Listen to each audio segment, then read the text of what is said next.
Okay, so in this, so we've loaded in looped through all of these 30 odd years. We've loaded it in, we saved it in this variable here. So again, notice how I always work in blocks. And what I would encourage you to do is create a README file. Now, just to save time, I'm going to copy and paste it in from an example that I did previously. And as we go along, we'll keep a record of this. So we loaded in the tide gauge data, and you can see I've indented this just to show that load in one is called by control one. Okay, so let's set up control 2 now. Now, remember, I saved this before just to overwrite, so it might not like it, but let's save that one up. I think that's saved in the wrong place. Saved in data for some reason, don't know why I did that. Okay, now I'm just going to cut and paste this again to load in my name. And we are, yeah, okay. So this M file is going to do a extreme value analysis. And the first thing we're going to do is load in the data. So I can copy and paste this. I can get rid of that, and I can change it to load.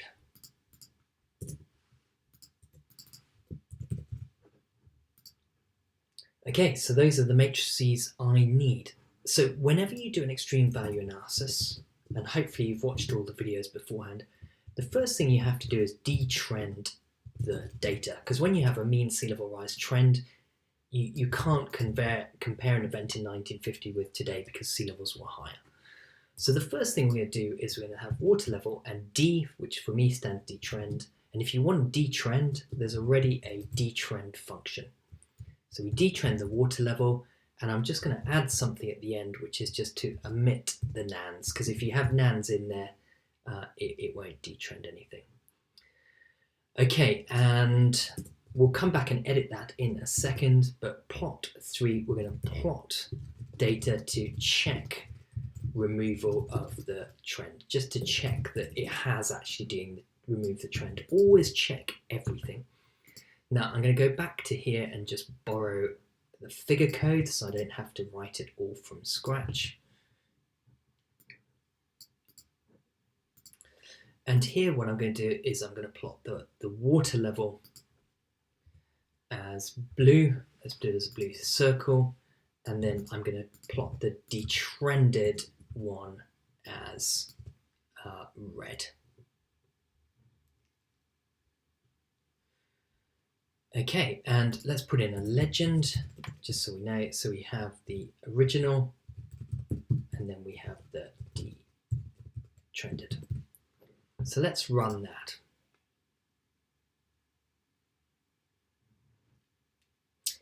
Okay, so you can see it's detrended, but it's quite difficult to see on this scales. And what it's done is it's taken away the mean. So it's detrended it relative to 0. So what we want to do really is, ideally, is add back in the mean. We'll add back in the mean for 2020. Let's detrend everything relative to 2020. So I'm going to say J is find, and I'm going to find TS that is greater than or equal to 2020 11000, and I'm going to find everything that is less than date num 2021. So I'm just going to find the year of data that is 2020, and then I'm going to calculate a mean. Mean of 2020 is nan mean, because there's NaNs in this data, and it's going to be water level J, just the J row. So let's run that, and let's look at what the value is. So what have I done wrong? So is there a J? It's not finding anything. So what have I done wrong? Is there data for 2020? Let's just check. Yeah, there is data for 2020. So what have I done here? Why is it finding? So it's TS date num 2021. Oh, here it's not finding anything because I should have put 2021. So yeah, now J has found the whole year. So the mean is 2.56. So now what I can do is I can say water level D is water level D plus the mean of 2020. I can clear J because I don't need that anymore, and I can clear that. So now when I run this, you will see it's added it back in. And what you can see that's really nice is the blue that's original, it's moved everything before 2020 up. And the further you go back in time, the more we'll move it up. So now we've got rid of that trend, which is really, really nice. So every point before 2020 would move up. If you do this as 2010, for example, we can change that there, run it again. You'll see everything before 2010 would be moved up. Everything after 2010 will be moved down. But let's go back to 2020. That's going to be our base year. You always need a base year. Okay, the next thing we're going to do is calculate the annual maximums, because for an extreme value fit, we need annual maximum data. So calculate annual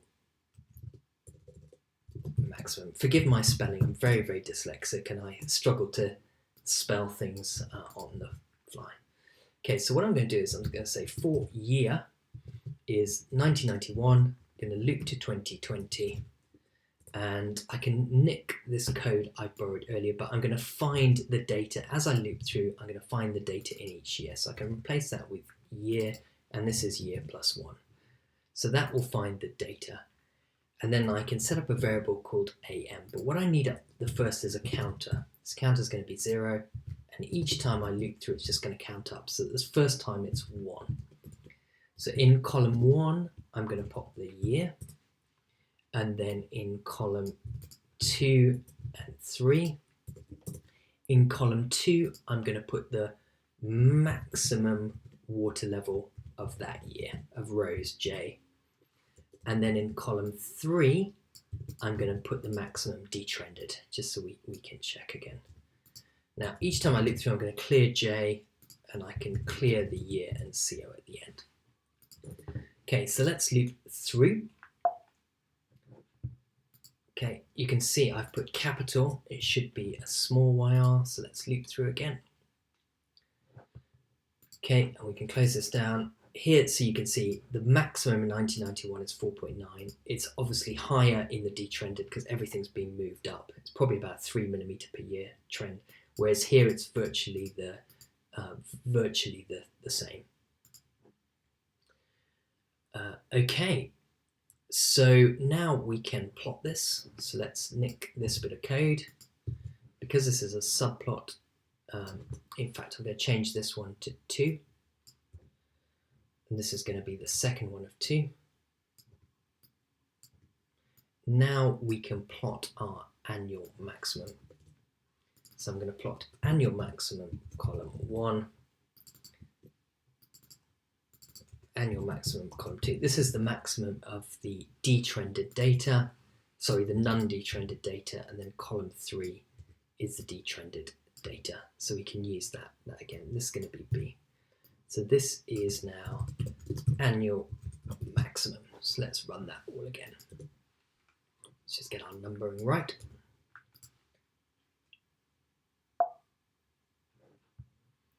Okay, I've obviously made some mistake. Oh, that should be red, not 4. I don't know why it's 4. Bit of a typo there. Okay, so there you can see the annual maximum data, and you can see it's been detrended relative to 2020. Let's just go back and check that I did do 2020. Yeah. Okay. Yeah, and you can see there's a bigger difference before, there's a smaller difference after. I'm going to add that back in. Just checking I'm doing everything correctly.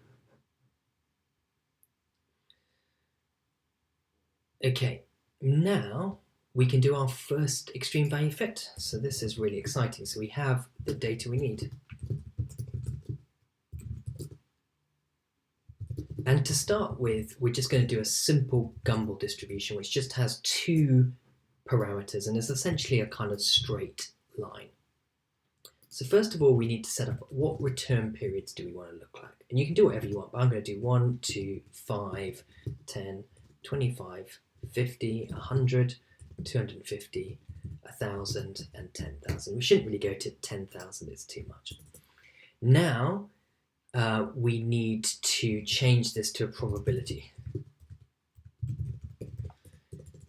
So the probability is essentially 1 over the return period. So it's actually 1 minus the exponential of 1 over the return period. And this is minus 1 over the return period. So this is a big number. This will be 100 will be essentially 0.01. Okay, and then we can do the fit. So what I'm going to say is return levels, column 1 is the return period. And then I'm going to do my fit. So we have the parameters of the Gumbel distribution. So you know you have a straight line, y equals mx plus c. Well, here we're doing a fit, so we're going to fit a distribution. Now, we always fit it to the negative values because so it's the negative values of column 3, because the Gumbel fit does the negatives rather than the positives. So let's run that, and we can look at what have I done here? I just need a dot to make sure it's not a matrix calculation. Okay, so now we can look at our parameters, this extreme value distribution, and you can see there's two parameters. There's this mu and this sigma. So now that we've got the mu and this sigma, we can actually do the reverse. And we can use this inverse extreme value distribution. So we give it the p, then we give it the first parameter, which is mu. Then we give it the second parameter, which is the sigma. And then we can give it in order to calculate the confidence bands, we can give it the covariance, which is returned by the function. So in here you can see there's a covariance parameter covariance. Where's that? Parameter covariance. So that gives us a measure of the uncertainty. And we're going to set that as 0.05, which is 95%. So that gives us the 95% confidence interval. And essentially we have the mean value, which I'm going to put into column 3.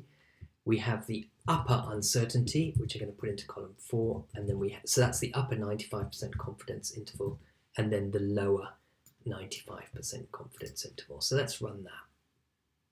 So I should be running sections so it doesn't do all the figures again. So here is our return period. So there's your first return period fit. So the 1 in 1.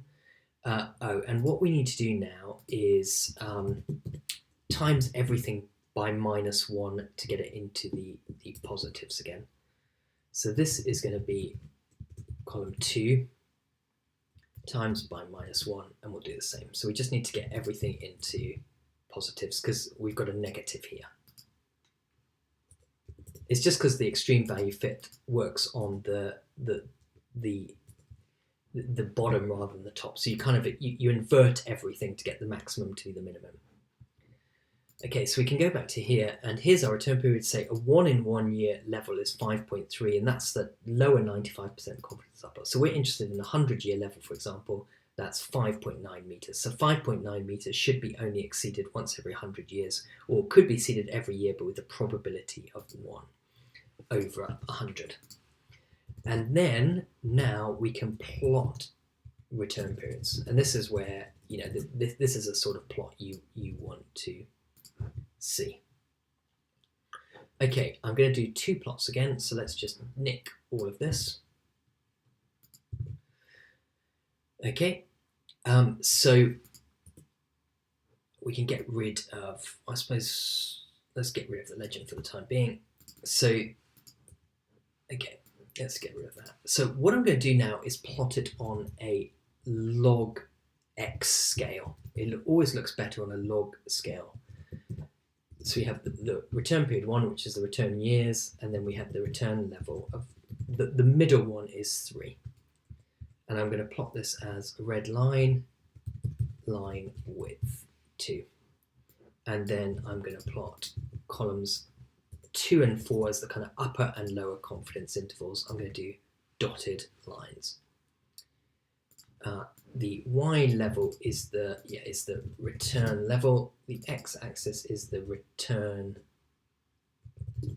period in years. Okay, and let's just run that.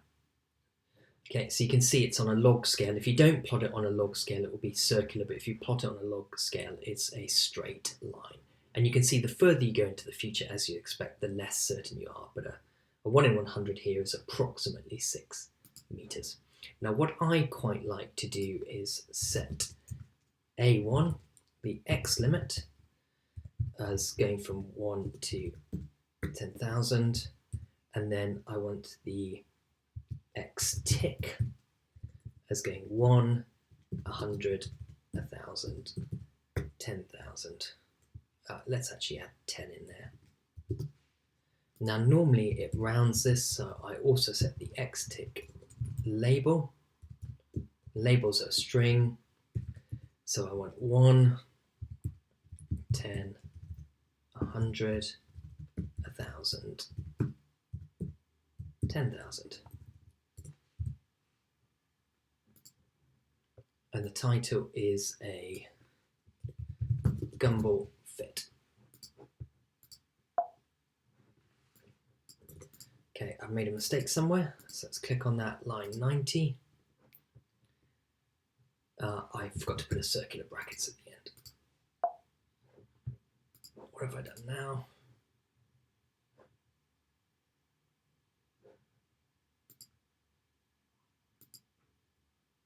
Oh, I need to put 10,000 here. I can't have 1,000 twice. Okay, so there you go, 110. So you can read off. So that's a return period. So, if your flood defense has to be built to 1 in 100, then you're going to want it to be about 5.9 meters. If it's 10,000, which is what the Dutch like, then your return period would have to be 6.5 meters. Okay, and then what we are going to do is check how good this fit is using a very simple relationship. So check the goodness of the fit. So what I'm going to do is I'm going to say LE is the length, and these are what sometimes is called plotting positions. So it's the length of AM column 3. And then we have this simple empirical fit. I'm going to call it PEM. And it's going to basically, it's quite simple. It's 1 to the length of the data divided by the length of the data plus 1. Sorry, I don't know what I'm doing there. So it's 1 to 1 out divided by the length. So this is a kind of probabilistic fit. So essentially it gets kind of smaller and smaller and smaller. So this is what, called plotting position. So then we can store the plotting positions. So let's have PP for plotting positions. I don't know why it's called plotting positions. I guess it's because you plot it. Now here, we're going to invert the probability like we did up here. But actually it's the opposite now. Sorry, I'm not going to use that. So this is we need to convert this from a probability into a return period. So it's actually the opposite. So it's -1 divided by the log, because you're taking the opposite of the exponential, PM. So essentially you're creating return periods from a probability. So probability of the empirical model. So here are our return periods. So 0.3. Now I'm going to put that prime, so it's a column.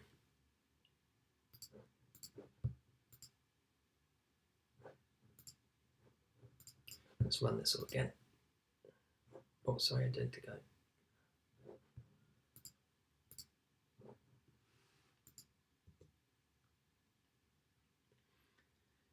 Okay, and then the second bit of the empirical model is quite straightforward.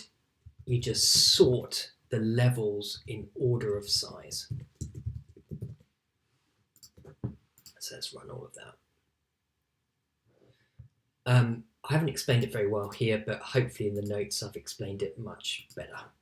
So now we have this plotting position. So we have the return period. So the largest value has a return period of 30 and the highest water levels is 5.6. So here are just the annual maximum in order, and then just based purely on the kind of year and how long the data is in years. You just it very simply estimates the return level. Okay, so what we can do now is plot that on this previous plot, and again we can use the semi-log. So we're going to use the semi-log, and we're going to plot PP column 1 against PP column 2, and this time it's not a line, it's a circle because they're just individual points. So I'm going to plot it as that. I'm going to say the marker size is 10 and the marker face color, American spelling, is red. Okay, so let's run that. I've made a mistake. So what is the mistake? Oh, it should be column 2. Okay, so there you can see the fit. So you can see that the data does fit the points really well, but it overestimates the bigger one. So probably this Gumbel straight line fit isn't a good idea. We probably want a GeV fit, which balances out. And really we should put in a legend here. Let me just bring that figure up again. So what we really should do now is put in a legend just to be sure. So we have the return period curve of the Gumbel distribution. Then we had the 5 percentile, lower confidence, the kind of uncertainty band. Then we had the 95% upper confidence. We're going to put 3 dots to get it onto a new line. Then we had the empirical fit, and let's put this location as northwest, so in this top corner. Okay, there you go. So that's your first extreme value fit, and actually it fits pretty well, but it's overestimating the bigger 2 points, which suggests maybe we should have a curve.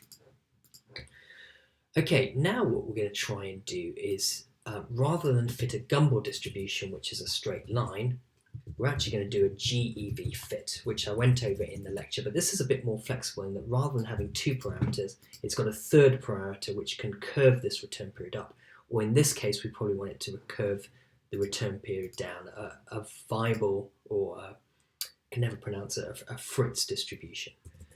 So what I'm going to do is say RL2, return levels 2, column 1 is the return period again. And then here, I'm going to do a parameter, but this time I'm going to do a GeV fit. And it's very easy to do. We do fit distribution. And like before, we always fit it to the negative of the distribution because it's by default that the distribution does the kind of minimum rather than maximum. And then here, rather than a Gumbel or an extreme value distribution, we want to do a GeV distribution. Now we can probably nick some of this code again.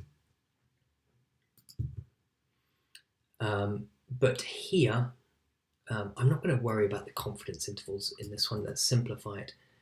Here, let's get rid of the confidence intervals and just do the mean value. But here, I'm going to use the GeV inverse, and I give it my P, but here I'm going to give it, there's 3 parameters. First of all, there's the K parameter, which is the shape parameter, which determines whether it moves up or down. Then the next parameter is sigma, and then the final parameter is mu. And in the lecture, I'll have gone over all of those. And then once again, we can times by -1 to invert it. Okay, and then we can plot the GEV.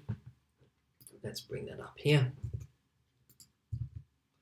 So let's just run this, and we can go into it. So here you can see, instead of having 2 parameters down, now whenever k is negative, it bends down. If k is positive, if you ran Dover, it would bend up. But now we've got 3 parameters, so it's not going to be a straight line. And let's plot this on the bottom one. Change that to 2, change that to 2, change that to B. This is going to be a GEV fit. Okay, now let's leave the first one on there as red. Let's plot this second one. I put it into column 2. Let's plot this as blue. And then let's also plot the empirical fit again, so we can see which one has a better fit. And let's do the legend again. Where did I have the legend? I can simplify the legends now because I don't have so much, but we have the return period gumball, we have the return period curve GEV, and then we have the empirical fit. So let's run that. Okay, so I haven't bothered with confidence intervals just because of time, but now you can see that yes, it seems to be that this blue curve is probably doing a slightly better job. Obviously, if you're very conservative with safety, you might want to use the red curve, but you can see the different methods do vary, and you can see that it looks like the bottom plot represents it a bit better. Okay, so this is a bit long, but we've just got one final step, and like in control, I'm just going to borrow this code again, and we're going to save the data because I'm going to use it in a final control 3. So here I'm going to save it, but I'm going to save it as control2.mat because I'm in control 2 now. And all I'm going to do is I'm just going to use the GEV fit because in my mind it fits a bit better. So let's just run everything again. Now forgive me, I don't think I've explained it as well, but hopefully if you've watched the lecture you can understand something. So first of all, we had the data, we detrended it, we extracted the detrended annual maximum, we did a gumball fit, we used this plotting positions to work out how good the fit is, then we've done a GEV fit which appears to fit the data a little bit better. Okay, and then we'll come back for a final step.